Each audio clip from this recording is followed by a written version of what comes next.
Afternoon, everybody. So, like the team had said, I'm Busi Mavunga. I'm the owner of Love Tea Time. So, just a bit of background again, been in the corporate space and the product development space, focusing on mobile payments at different banks, streaming companies, also currently doing my MBA at Gibbs. And I'm an entrepreneur, an entrepreneur actually, founding different businesses. So Love Tea Time being one of them. I've also done a wedding day where I used to do flower arranging, wedding decor for brides who wanted an African aesthetic, and also do consulting under Inclusion Fusion, which is just to assist small businesses like yourselves to start up, as well as corporates when they want to define a strategy in digital and mobile payments. So just like my colleague Tato had said that I'll be touching on iterations, I'd like to share my tea journey with you guys. So as an entrepreneur, I started Love Tea Time in March 2017. It feels like a lifetime ago. And when I first started this business, I obviously purchased my first box of tea. I was actually in Kenya at the airport by my boyfriend, who's now the husband at the time, a box of Kericho Gold tea. And I needed to sell this. So for me, Love Tea Time, the word love is obviously that's how the business started. There's a formation of love there. And tea just had to be the magic ingredient. So I started trading at pop-up markets. So my first market was a cow house out in Pretoria, and I went there and I sold a box of luxury tea box with 40 tea bags inside. Got there at 6 o'clock in the morning, set up my table. I was ready to sell. The customers were coming, but no one was buying this thing. And I was situated between two stands, one stand that sold farmers' knives, and the other stand was selling cocktails, etc. So I'm between alcohol and a nice fun hunting experience. And I needed to get customers to purchase this luxury box of tea. I got my first customer after 8 hours of standing there and trying to sell this one box of tea that I loved so much. So I want to touch on why iteration is important. Because when I went back on the second market, I then said, okay, maybe I can't sell the tea on its own. Let me bring in some tasters. Let me sell some hot cups of tea. Let me serve a slice of cake. So every single market, I went into what we call iterations, improving, incorporating something different.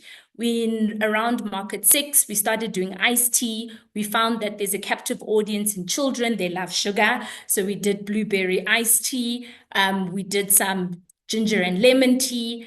And then, we expanded our payment methods. We started offering more than cash.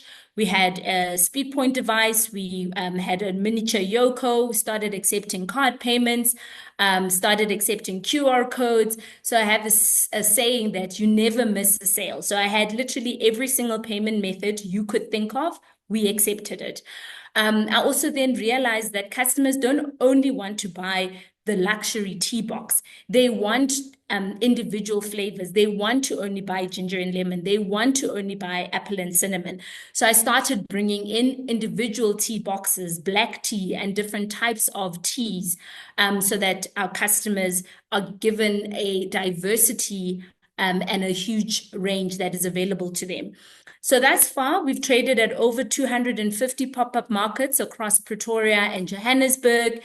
And then I needed to expand. And this is where this e-commerce story, starts, is I needed to grow. I needed to, if someone has now bought this box of tea at a pop-up market, they want to replenish. So Tato alluded to a repeat customer. For me, e-commerce was where I would get my repeat customers who've tried and tested this at a pop-up market, were likely wanting to replenish, and they would come to e-commerce. He also mentioned knowing your audience and knowing your niche. And I want to touch on that. It is very important to know who your tea customer is. The tea aisle is overwhelming when you go into a grocery store. So I know that my customer is someone who has traveled to Kenya and now wants to replenish their stock. It's my customer who loves a good quality black tea. It's a customer who wants to try fruit teas, infusions, and experiment and make iced teas, etc. So I know that my customer is not the person who wants to spend 20 Rand for a box, but is willing to part with more than 200 Rand for a box of tea. So it's important to know your audience and to know the niche market that you're focusing on. The second lesson I want to touch on is about financials and break-even point.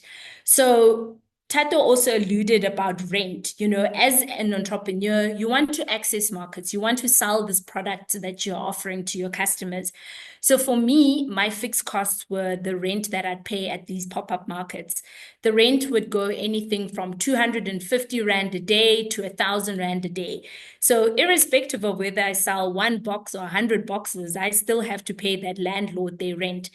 So I started calculating break even to determine how many boxes of tea I have to sell at a particular market in order to cover those fixed costs. So it's a very important calculation to have and to do as an entrepreneur, or else you're just continuously trading at various markets or various expos and not being able to break even or even make a profit, because ultimately that's what we are in business for, to make money, right? It's also important to keep records, right? To make an Excel spreadsheet or use one of these accounting platforms. Record your sales, record your costs of sales, determine what your profit is, see what is costing, what are these expenses that you're incurring in order to run a pop-up market or to run an activation or tasters. Even little shot glasses, those are an expense, and that stuff has to be recorded in order for you to calculate your profits and your loss. I touched on it in this iteration around multiple payment methods. So it's important for you to never miss a sale. Make sure you give your customers an opportunity to pay using any payment method. Have card, have QR, have e-wallets, cash send, you name it. There's a plethora of payment methods that is out there. Just make sure you never miss a sale. I want to also touch on a very important lesson around innovation and localization. It's important to, and I'll touch on localization first, to know that not all markets are the same. So I've tried two markets. I've tried a market in Emirancha, and I've also tried a market in Soweto. My market in Soweto, people would come and say, why must I spend 99 Rand for a box of tea? I only want to buy one tea bag. So I realized that I have to actually open up the tea box and sell one tea bag. And then I started selling one tea bag for 10 Rand. And it's me understanding that this particular market that I'm selling to right now doesn't want to buy a whole box of tea. They just want to buy one packet or one sachet or one tea bag of ginger and lemon. So it's important to know what that specific local market you're targeting. What do they like? What is their behaviors? What is their persona, their profile, And innovation, guys, it's very important.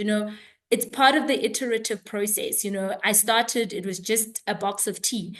Then I roped in husband, and we started making iced teas, adding blueberry and sweet chamomile iced tea, apple and cinnamon, and orange spice, and just trying out different flavors and seeing what do our customers like, what could they like. Sometimes customers don't know what they like, so it's you putting things out there for them to try.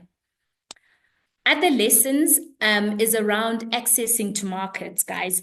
It's about this hybrid approach. Having physical spaces, having online spaces. There was a question in the chat earlier about how do you create visibility about your brand, So if you want people to touch and feel and taste and use their senses to experience your product, it's important to have that hybrid approach. So for me, like I said, the image on the right, I started at a pop-up market. My first sale, My first stand was just a tablecloth, black and white stripes with tea. And the last square, you can see, I had to reiterate and iterate and change my stand, make it colorful, make it bright and beautiful. Because when you go to other markets and you see what your neighbors' stalls look like, you really need to, up your game. So by the time I reached one of the markets, the Halal Good Expo, my stand was, very vibrant. I had fruits, I had testers, I had branding, I had invested in this tea business. And then obviously I complemented it with e-commerce. I had those online store or online marketplace through Takealot. So I signed up on the Takealot website, and then I onboarded. How that process works is you could either be a lead time seller. So that's what I was. You would buy. So you as a customer would buy online. I, as the merchant, would deliver to the Takealot warehouse, and then Takealot put my tea, the Karicho Gold tea, and any other goods into that box, and they deliver to you as a customer. So it's important to have that hybrid approach. But just because you've got access to markets, guys, doesn't mean it's going to equal sales, So it's also important to ensure that you keep on promoting your business. So in the image on the left, like I was alluding to, this halal goods market, whenever I traded at the markets, I would post on WhatsApp, on social media, hey guys, find us at this particular market on such and such a day and time.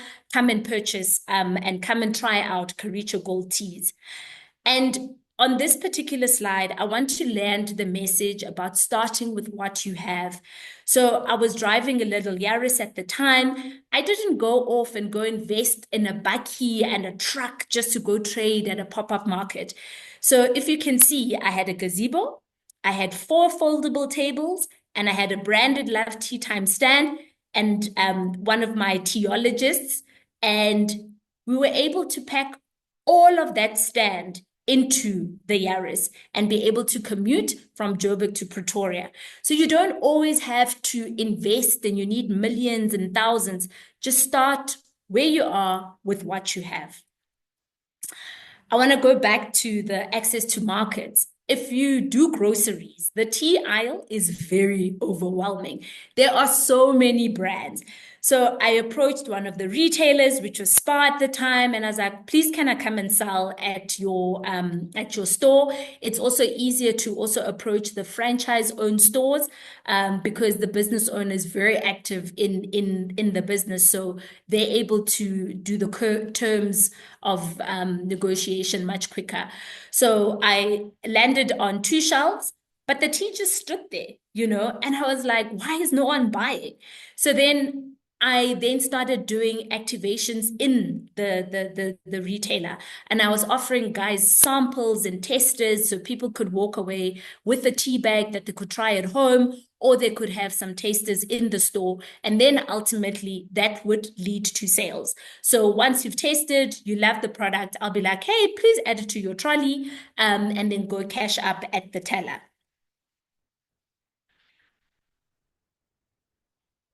One of my other lessons that is very pertinent or very important in my business is the exchange rate. And because I import, I also need to watch what is this Rand dollar exchange rate looking like, because this has a major impact on my financials. When I started the business, the Rand dollar exchange rate was at 11 Rand to the dollar, and then it gradually increased to 13 Rand. During lockdown and that COVID times, it hit the peaks of 19 Rand. And I mean, that hits your margins big time for someone that has a very low margin business. So it's also important to know what are your heavy cost drivers in your business that impact your profitability. I want to touch on visibility. Go back to the basics, back to the 4 P's of marketing. What are you selling? What is the product you're selling? Or what is the service you're selling? Be clear and explicit about it.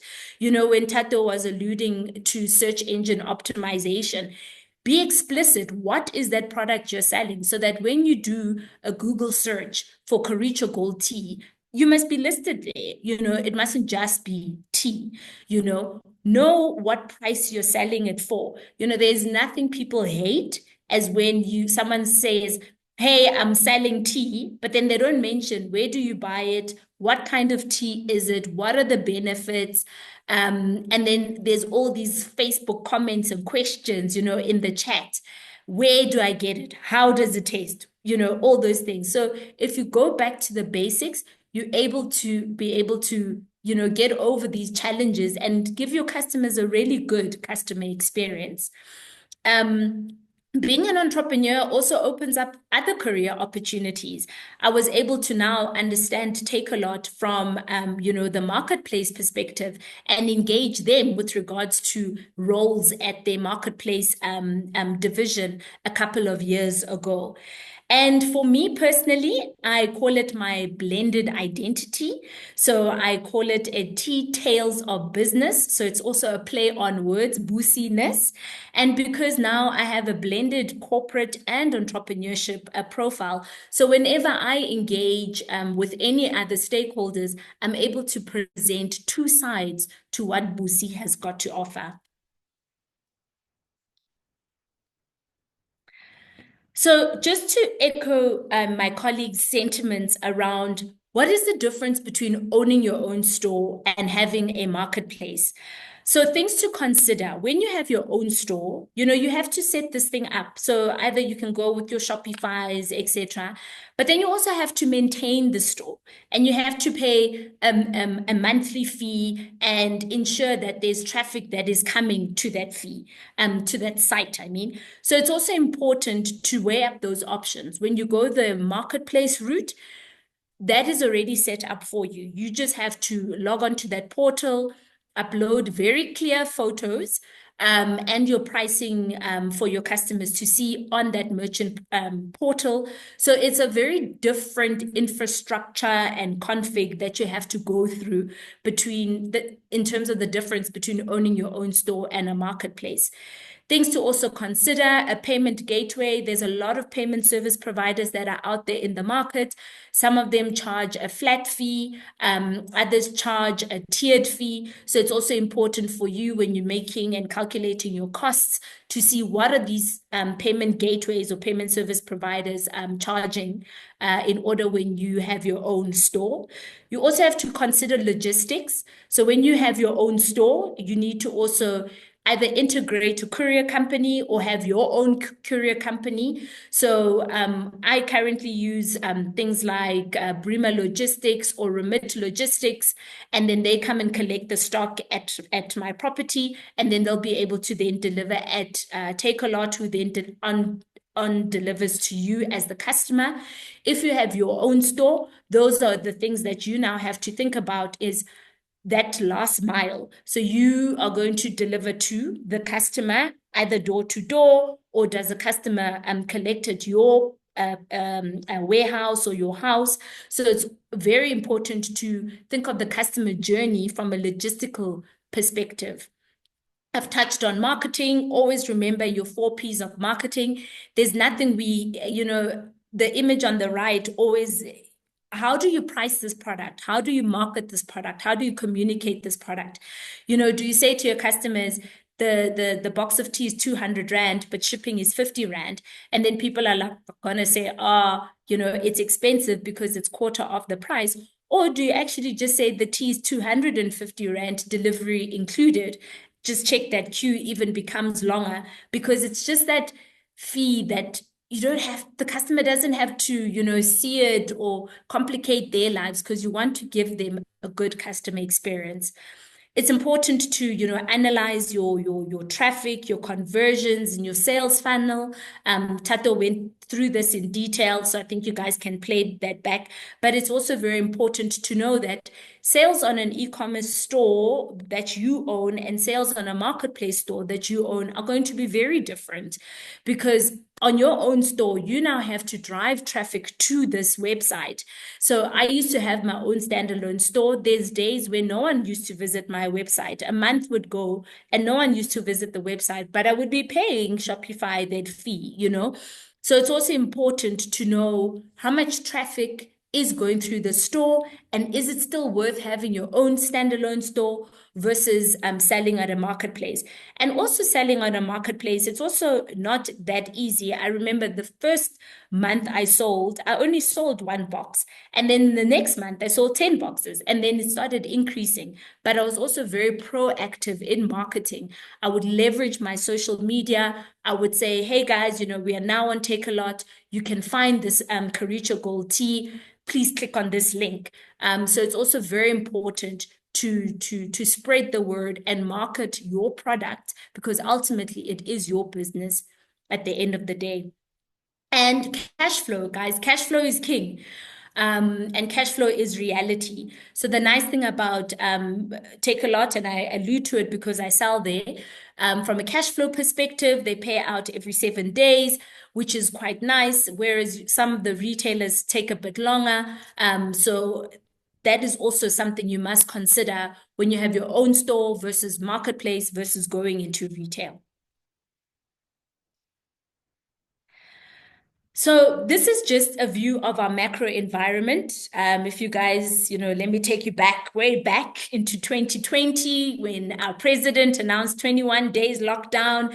And I was trading at pop-up markets, and everything, the world came to a stop. I couldn't trade at markets. So if you can see this orange line at the bottom, all my sales in pop-up markets just disappeared. But because I had an e-commerce strategy for Love Tea Time, I was able to still continue selling on platforms like Take a Lot, because then those kind of businesses were still able to operate. And luckily, something like tea was an essential good. We all need a good cup of tea. So customers were still able to purchase. So this is just a view of how my sales transpired when we were in self-isolation, when we were in lockdown, and going through those weeks. And just a piece of advice, guys, I want us to just stop working in silos, to collaborate. We're all on this webinar, and I think if you can just take 1 or 2 minutes of your time to post, who are you? Like, who is on this webinar? What is your business about? Share those links, share those social media handles, because you never know. Your next customer can be there, your next partner can be there, your next supplier can be there. It's just about us being able to network and collaborate and not work in silos. I mean, if someone on the chat is doing gifting and I'm doing tea, hey, that's an opportunity to collaborate. You can add a little tea bag in a book, have a book and a cup of tea. So we must open our minds to collaboration and, stop working in silos. We must start small, start with what we have, and the yes attitude, and constant iterations, and just trying different things, and just continue following your dreams, continue trying out things, continue iterating, and just trying things, and always start, just start. Start with what you're great at. Start with what you love. Start with what the world needs. Find, common ground or purpose. There's a book out there about Simon Sinek. If you don't know your why, maybe it's something you can start watching. He also has some YouTube videos out there. Start with, why are you doing what you do? Because then that also keeps you going when times are tough. Entrepreneurship is not easy, and when times are tough, you must still need that thing that anchors you, and that keeps you going.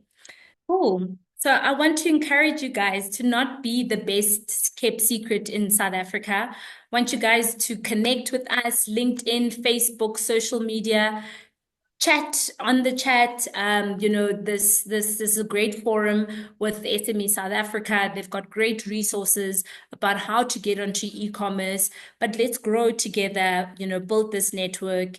And yeah, thanks so much for the opportunity and your time.